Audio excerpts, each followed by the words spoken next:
கர்த்தருக்கு பிரியமானவர்களே, இயேசுவோடு நாம் நிகழ்ச்சியில் 31ஆம் ஆகத்தில் உங்களை சந்திப்பது மிகுந்த மகிழ்ச்சி அடைகிறேன். கர்த்தருடைய வார்த்தை பார்க்க முன்னாடி 2 பாடல்களை பார்க்கலாம்.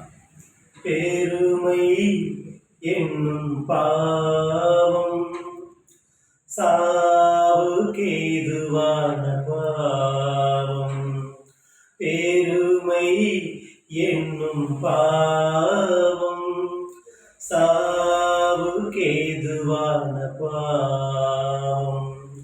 லூசிபர் பெருமை கொண்டதினார் அவன் சிறகு ஒடிக்கப்பட்டதே. லூசிபர் பெருமை கொண்டதினார் அவன் சிறகு ஒடிக்கப்பட்டதே.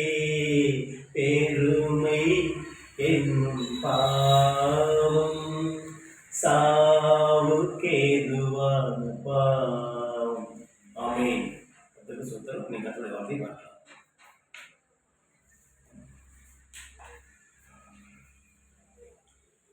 மத்தேயு 6ஆம் அதிகாரம் 3ஆம் வசனம்.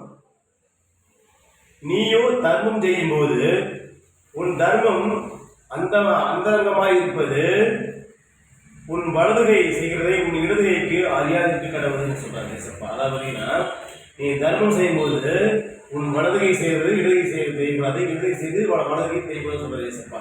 அப்போ ஏன் நம்ம சொல்றாங்க அப்படின்னா, நீங்க நிறைய பேருக்கு உதவி இருக்கலாம், அதாவது நிறைய பேருக்கு நீங்க உதவி செஞ்சிருக்கலாம், நீங்க ஏற்றபடி தக்கமே நீங்க ஹெல்ப் பண்ணிருக்கலாம். ஆனா அதை நீங்க சொல்லி காட்டக்கூடாது. ஏன்னா இடதுகை செய்யறது வலதுகை செய்ய தெரியக்கூடாது, வலதுகை செய்யறது இடதுகை செய்யக்கூட தத்துவம் சொல்லியிருக்காரு. நீங்க அருமையாக வார்த்தைருக்காரு.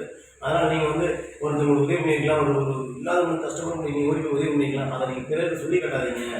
அப்படி சொல்லி காட்டும்போது அந்த பெருமை உங்களுடைய ஆய்வு வந்துச்சு, நமக்கு உங்களுடைய படம் அங்கேயே முடிஞ்சது, பரலோகத்தில் உங்க பேர் எழுதப்படாது. அப்போ நீங்கள் உண்மையிலேயே நீங்கள் பிறகு உதவி பண்ணீங்கன்னா அதை நீங்கள் யாருக்குமே சொல்லாதீங்க, நண்பருக்கு முதல்ல சொல்லாதீங்க. அப்படி சொல்லாமல் இருக்கும்போது கடவுள் உங்களுக்கு பலன் கொடுப்பாரு.